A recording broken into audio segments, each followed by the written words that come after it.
4 நாளுக்கு முன்னாடி சென்னையில் அதிமுகவுடைய பொதுக்குழு கூடுச்சு. அதுல ஒரு தீர்மானம் போட்டாங்க.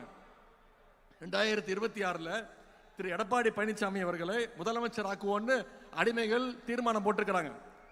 பொதுவா கார்ல பேட்டரி டவுன் ஆனா அதை 4 பேர் தள்ளி விட்டு ஸ்டார்ட் பண்ணலாம். ஆனா கார்ல இன்ஜினே இல்லைன்னா எவ்வளவு தள்ளினாலும் அது ஸ்டார்ட் ஆகாது. இன்ஜின் இல்லாத கார் தான் இருக்கக்கூடிய அண்ணா திராவிட முன்னேற்ற கழகம். இப்போ பாஜக அப்படின்ற லாரி அந்த இன்ஜின் இல்லாத காரை எப்படியாவது கட்டி இழுத்துட்டு போக பார்க்குது.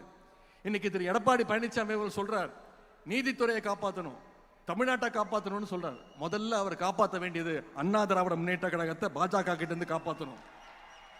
இன்னைக்கு கட்சியிலிருந்து ஒவ்வொருத்தரா வெளியே போயிட்டு இருக்கிறாங்க. ஆனா அவர் என்ன சொல்றாரு, யார் வேணாலும் வாங்க, யார் வேணாலும் போங்க, நான் மட்டும்தான் நிரந்தர பொதுச் செயலாளர். இதுதான் திரு எடப்பாடி பழனிசாமி அவர்களுக்கு தேவை. அவருக்கு தேவை மட்டும் கிடையாது, நமக்கும் தேவை அதுதான் என்பதை நீங்கள் உணர வேண்டும். திரு எடப்பாடி பழனிசாமி அவர்களே, உங்ககிட்ட ஒரே ஒரு விஷயத்தை சொல்றேன். அடிமையா இருந்து சுகமா வாழ்றதை விட சுயமரியாதையோடு சுதந்திரமா வாழ்றது தான் முக்கியம்.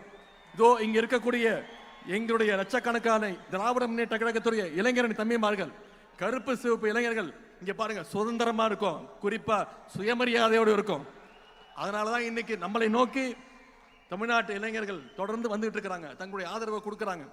பாசிச சக்திகளிடமிருந்து தமிழ்நாட்டை காப்பாற்றுகின்ற ஆற்றல் திராவிட முன்னேற்ற கழகத்துக்கு மட்டும்தான் உண்டுன்னு இன்னைக்கு தமிழ்நாட்டு மக்கள் நிச்சயம் நம்புறாங்க. மக்களுக்கு அந்த நம்பிக்கையை வித்துட்டவர், அந்த நம்பிக்கையை பெற்றுள்ள தலைவர் நம்முடைய கழக தலைவர் அவர் இங்க வந்திருக்கிறாங்க.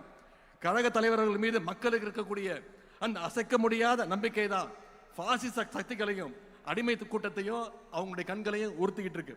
அதனாலதான் அமைதி பூங்காவா இருக்கக்கூடிய தமிழ்நாட்டில் எப்படியாவது நுழைஞ்சு ஏதாவது ஒரு கலவரத்தை செய்யலான்னு முயற்சி செஞ்சுட்டு இருக்கிறாங்க. அந்த பாசிச கலவர சக்திகளுக்கு தமிழ்நாட்டு மக்கள் சார்பாக இளைஞரின் தன்மைமார்கள் நாம அத்தனை பேர் சொல்லுவோம், we will never allow you, we are ready to face the consequences. நாங்கள் உங்களை நிச்சயம் தமிழ்நாட்டுக்குள்ள அனுமதிக்க மாட்டோம். அதனால் ஏற்படுகின்ற விளைவுகளை நிச்சயம் களத்தில் சந்திப்போம். தமிழ்நாட்டில் நடந்து வருகின்ற ஆட்சி சமூக நீதியை, சமத்துவத்தை, மதச்சார்பினையை, பெண்ணுரிமையை காக்கின்ற ஒரு ஆட்சி. இப்படிப்பட்ட நம்முடைய கழக ஆட்சியை மீண்டும் கொண்டு வர வேண்டியது நம்முடைய பொறுப்பு, குறிப்பா இளைஞரணி தம்பிமார்களுடைய கடமை.